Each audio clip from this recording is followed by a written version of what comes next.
అదే RTV app వార్తల్ని క్షణాల్లో చదివే అవకాశం ఉంటుంది. ఒక న్యూస్ పేపర్, ఒక టెలివిజన్ ఛానల్ మీ చేతుల్లో ఎప్పుడూ ఉంటాయి. Welcome to RTV. నేను మీ రవినాయక్. కాళేశ్వరంపై కేటీఆర్ టూర్ అనంతరం ఎమ్మెల్యే వివేక్ వెంకటస్వామి స్పందించారు. ప్రధానంగా గతంలో 100 కోట్ల రూపాయలు రీఫిల్లింగ్ పేరుతో వృధా చేశారని చెబుతున్నారు. మనతో పాటు ఎమ్మెల్యే గారు మాట్లాడిద్దాం. సార్, ఏంటి సార్, సరస్వతి బ్యారేజ్ ప్రస్తుతం నడుస్తుందని అంటున్నారు. లక్ష్మీ బ్యారేజ్ నుంచి వాళ్ళు పంపింగ్ చేయాలంటున్నారు. ఏంటి సార్ పరిస్థితి ఏంటి? అంటే కేటీఆర్ గారికి పాపము ఈ కాళేశ్వరము, ఈ ఇరిగేషన్ ప్రాజెక్ట్స్ ఏంటో అవగాహన లేదు. మన మేడిగడ్డ నుంచి పంప్ చేయమని అంటున్నారు. అక్కడ ఆల్రెడీ ఎక్కడ పంప్ చేయాలి నీళ్ళు? ఎల్లంపల్లికి పంప్ చేయాలి.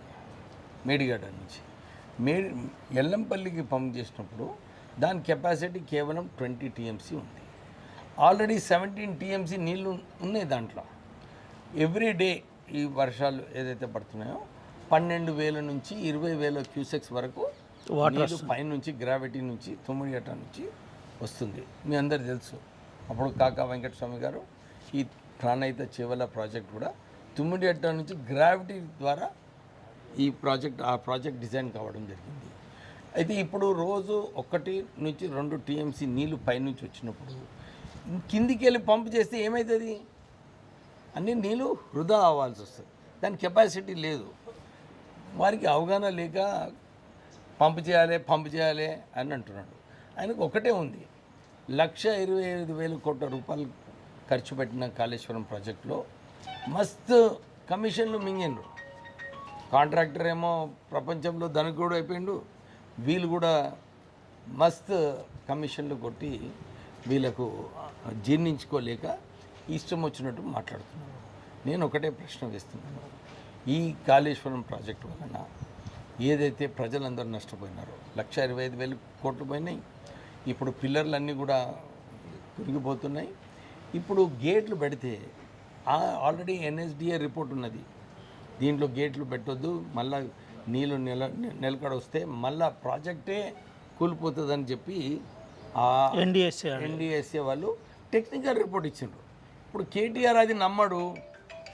కేవలము కేసీఆర్ గారు రాత్రిపూట కూర్చొని ప్రాజెక్ట్ డిజైన్ చేసి ఈ పరిస్థితి తీసుకొచ్చింది నమ్ముతున్నాడు, కానీ ఏదైతే కరెక్ట్ ఉన్నదో దాన్ని నమ్మట్లేదు. నేను ఇదే కోరుతున్నాను. నిన్న కేటీఆర్ బృందం అదే మేడిగడ్డ బ్యారేజ్ మీద ఉండి మేము ఇక్కడే ఉన్నాం, డ్యామ్ సేఫ్టీగా ఉంది, కావాలంటే మీరు చూడండి. కాంగ్రెస్ వాళ్ళు కేసీఆర్ చేసిన మంచి పనిని ఓర్వలేక ప్రచారం చేస్తున్నారంట. మరి వారు ఏదైతే మంచి ప్రాజెక్ట్ ఉంటుంది కదా, ఆ ప్రాజెక్ట్ కెపాసిటీ 240 TMC సంవత్సరానికి. ఈ 5 సంవత్సరాలలో 1,200 TMC నీళ్ళు పంపు చేయాలి. నిజంగా ప్రాజెక్టు మంచిది నడుస్తున్నదంటే 1,200 TMC నీళ్ళు పంపు చేయాలి. ఎంత పంపు చేసిండ్రా? ఈ 5 సంవత్సరాలు 220 TMCలు పంపు చేసిండ్రు. అంటే 800 TMC నీళ్ళు ఏదైతే అవసరం ఉన్నదో, నిజంగా అవసరం ఉంటే కాదు కదా. ఇప్పుడే నేను ఇంతకుముందు ప్రెస్ కాన్ఫరెన్స్ కూడా ఇదే చెప్పిన. పోయిన 4 సంవత్సరాలలో ఈ వర్షాకాలంలో every year 240 TMC capacity Kaleshwaram, ఎల్లంపల్లిలో 300 నుంచి 1000 TMC వరకు నీళ్ళన్నీ వృధా అయినాయి. ఎందుకంటే కెపాసిటీ లేదు, అక్కడ హోల్డ్ చేసే కెపాసిటీ లేదు. సర్ప్లస్ నీళ్ళు ఉన్నాయి. ఆ సర్ప్లస్ నీళ్ళు ఉన్నప్పుడు కాళేశ్వరం ప్రాజెక్ట్ ఎప్పుడు నడవలేదు. అది కేవలము వర్షాలు లేవు, డ్రౌట్ ఉన్నది, నీళ్లు లేనప్పుడే ప్రాణహిత నీళ్ళు వాడుకోవచ్చు. అలాంటి ప్రాజెక్ట్ డిజైన్ చేసిండు కేసీఆర్.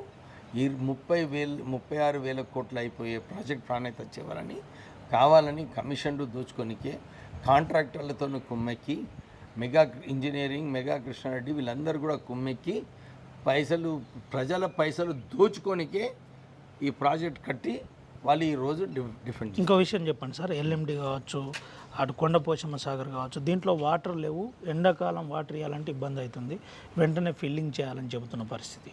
నిన్న వెంటనే మీరు మోటార్లు ఆన్ చేసినారు, వాటర్ ఫిల్ చేస్తున్నారు. వాటర్ ఏంటి అంటే మా టూర్ ద్వారానే వాటర్ ఇస్తున్నారు అని చెప్తున్నారు. నీకు ఇప్పుడే చెప్పిన, నీకైతే అర్థమవుతుంది కదా. కేటీఆర్కి అర్థం కాదేమో, నీకైతే అర్థమవుతుంది కదా. ఎల్లంపల్లి కెపాసిటీ 20 TMC ఉంది. 17.5 TMC ఆల్రెడీ నీళ్ళు వచ్చినాయి, పైనుంచి ఇంకా నీళ్ళు గ్రావిటీ నీళ్లు ఏదైతే వస్తున్నాయి. పైనుంచి ఏం చేయాలి వస్తున్నాయో అప్పుడు?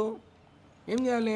ఆ నీళ్ళని పంపింగ్ చేస్తున్నారు. పంపింగ్ చేస్తున్నారు. అంటే ఈ ఏదైతే పవర్ ఉందో ఆ పవర్ను సేవ్ చేయాలనే మీ ప్రధాన ఉద్దేశమా, లేదంటే save కాదయ్యా. లక్ష్మీ బ్యారేజ్ నుంచి అసలు ఎట్టి పరిస్థితుల్లో వాటర్ పంపింగ్ చేసే ఆలోచనే కాంగ్రెస్ పార్టీకి లేదా? ఇప్పుడు అవసరం ఉంటే కదా, అవసరం ఉన్నప్పుడు. ఇప్పుడు ఎల్లంపల్లి ప్రాజెక్టులో నీళ్ళే లేవు. నేను ఇంతకుముందు చెప్పినట్టు వర్షాలు లేకుంటే పైనుంచి నీళ్ళు ఎల్లంపల్లికి రావు. వర్షాలు లేనప్పుడు నీళ్ళు ఉండవు. అప్పుడు కాళేశ్వరం మేడిగడ్డ నుంచి పంపు చేసి నీళ్లు ఎల్లంపల్లికి వచ్చే డిజైను. వర్షాలు వచ్చినప్పుడు ఎట్లా పంపు చేస్తావు? ఇంతకుముందు 3-4 సంవత్సరాలలో 46 TMC నీళ్లు పంపు చేసిండ్రు. మళ్ళీ పైనుంచి నీళ్ళు వచ్చినప్పుడు మళ్ళీ దాన్ని వృధా చేయడం జరిగింది. అంటే ఈ టెక్నికలీ ఆలోచించి మాట్లాడాలి. కానీ ఇప్పుడు కెపాసిటీ ఎల్లంపల్లి ఫుల్ అయినప్పుడు ఏం చేయాలి? నంది మేడానికి పంపించాలి. అక్కడ నుంచి మిడ్ మానేర్, లోవర్ మానేర్ పంపించి అట్లా డిస్ట్రిబ్యూట్ అవుతుంది. అది దీని సైకిల్ అన్నమాట. దాని ప్రకారంగానే మేము చేస్తున్నాము. దీంట్లో కుట్రలు ఏం లేదు. ఆల్రెడీ కమిషన్లు అన్నీ దోచుకుంటారు వీళ్ళు టీఆర్ఎస్ వాళ్ళు. వాళ్ళ వ్యతిరేకంగా కాదు ఇది. ప్రజలకు ఈ డ్యామ్ కూలిపోయిందనుకో మొత్తము. ఆల్రెడీ కేటీఆర్ వచ్చినప్పుడు అసలు ఏం చేయాలంటే ఆయన కట్టిన ప్రాజెక్ట్ వలన బ్యాక్ వాటర్లో ఎవరైతే రైతులు నష్టపోయినారు. 5 సంవత్సరాలు మేము కొట్లాడుతున్నాం.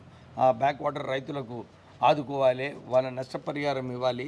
ఈ రాంగ్ డిజైనింగ్ వల్ల వాళ్ళు నష్టపోతున్నారని చెప్తే ఎవరు కూడా నోరిప్పలేదు. ఇప్పుడైనా ప్రతిపక్షంలో ఉన్నప్పుడు వచ్చి వాళ్ళకు కొంచెం భరోసా ఇప్పించాలి. అరే మా నాయన తప్పయింది, మేము కొట్లాడుతాం, ఇప్పుడు ఈ ప్రభుత్వంతో కొట్లాడి మీకు నష్టపరిహారం ఇప్పిస్తామని చెప్పి ఆయన వచ్చి రైతులకు భరోసా ఇప్పియనుండే. కానీ అది చేయక కరకట్ట మీద ఏమన్నా కార్యాచరణ జరిగిందా సార్? ఏమీ లేదు. ఇప్పుడు ఆల్రెడీ జరిగింది. ఈ ప్రెషర్స్ అన్నీ కూడా బ్యాక్ వాటర్ ప్రెషర్స్ ఎట్లయితే చూసి అక్కడ డెఫినెట్లీ కట్టే అవసరం ఉన్నది. కట్టించే బాధ్యత నాది. చివరిగా ఒక విషయం చెప్పండి సార్. కాకా వెంకటస్వామి కళల project, doctor BR Ambedkar Pranahita Chevella Sujala Sravanthi. Chevella ప్రస్తుతానికి టెండరింగ్ అయిన తర్వాత కొంతమేరకు నిధులు ఖర్చు పెట్టిన పరిస్థితి. ఆ ప్రాజెక్టును ఎప్పుడు స్టార్ట్ చేసే ఆలోచన ఉంది? ప్రభుత్వం ఎప్పుడు స్టార్ట్ చేయబోతుంది? అది ఆల్రెడీ ఇప్పుడే చెప్పాను నీకు. పైనుంచి నీళ్ళు వస్తున్నాయి. ఆల్రెడీ 11,000 crores ఖర్చు పెట్టిండ్రు. ఇంకొక 25,000 కోట్లు ఖర్చు అప్పుడు చేసినుంటే ఈ ప్రాజెక్ట్ కంప్లీట్ అయ్యి మన ఆదిలాబాద్, కరీంనగర్, చేవెళ్ళ వరకు నీళ్ళు పోయే పరిస్థితి ఉండేది. ఇప్పుడు అంతా బైఫర్కేషన్ చేయడం జరిగింది. బిత్తర చేసేసినారు. కానీ 9 గంటల నుంచి నీళ్ళు తీసుకొచ్చేది 148 మీటర్స్లో ఇంకా వయబుల్ ఉండి ఈ ప్రాంత ప్రజలకు, ఆదిలాబాద్, కరీంనగర్ ప్రాంత ప్రజలకు ఈ నీళ్ళు ఇచ్చే అవసరం ఉన్నది. డెఫినెట్లీ ఈ ప్రాజెక్ట్ టైగర్ క్యారిడార్లో ఉంది. ఈ ఏదైతే తుమ్మిడెట్టి ఉందో అది ఉంది. దాన్ని అంటే క్లియరెన్స్ కోసం ఏమన్నా ఇప్పటికే మహారాష్ట్ర గవర్నమెంట్తో మాట్లాడారా? మహారాష్ట్ర గవర్నమెంట్ గతంలో పర్మిషన్ ఇవ్వలేదు. ఎట్ ద సేమ్ టైం అది కూడా wild life system. First problem ఏముండే, 148 మీటర్స్ హైట్ నుంచి 152 మీటర్స్ తీసుకెళ్తే 5,000 ఎకరాలు మహారాష్ట్రలో మునుగుతాయని పరిస్థితులు ఉన్నాయి. వీళ్ళకి R&R ఇస్తే ఒక 5,000 కోట్ల రూపాయలు వాళ్ళకి R&R ఇస్తే వాళ్ళు అయిపోతుండే. ఆ ప్రాజెక్ట్ అయ్యి 36,000 కోట్ల ప్రాజెక్ట్ అయిపోతుండే. ఇప్పుడు వీళ్ళందరూ కూడా కథలు చెప్పుకొని వాళ్ళ తప్పులు ఏదైతే ఉన్నాయో దాన్ని కవర్ చేసుకుని ఇవన్నీ. ప్రాణహితకు ప్రాణం ఎప్పుడు పోయబోతుంది సార్ కాంగ్రెస్ ప్రభుత్వం? చివరిగా చెప్పండి. ప్రాణము అవసరం ఉన్నప్పుడు ప్రాజెక్ట్ NSDA వాళ్ళు ఆల్రెడీ అసెస్ చేస్తున్నారు సార్. వాళ్ళ ఆదేశాల ప్రకారంగా టెక్నికల్లీ ఏది కరెక్టో వాళ్ళ అడ్వైస్ ప్రకారంగా మా రాష్ట్ర ప్రభుత్వం నిర్ణయాలు తీసుకుంటుంది. చివరిగా ఇంకో విషయం చెప్పండి సార్. చెన్నూరు కాన్స్టిట్యున్సీ ప్రజలు చాలా మేరకు వరద పొలాలన్నీ, పంట పొలాలన్నీ వరదలో మునిగిన పరిస్థితి, అక్కడక్కడ కనెక్టివిటీ కట్ అయిన పరిస్థితి.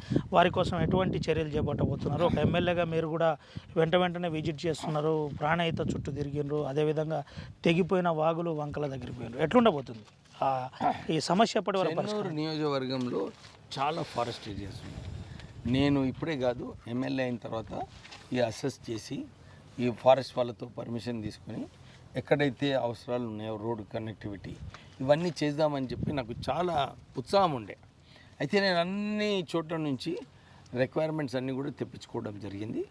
తెప్పించుకొని వీళ్ళకు నిధులు కూడా కేటాయించడానికి నిధులు కూడా ఆల్రెడీ అవైలబుల్ ఉన్నాయి.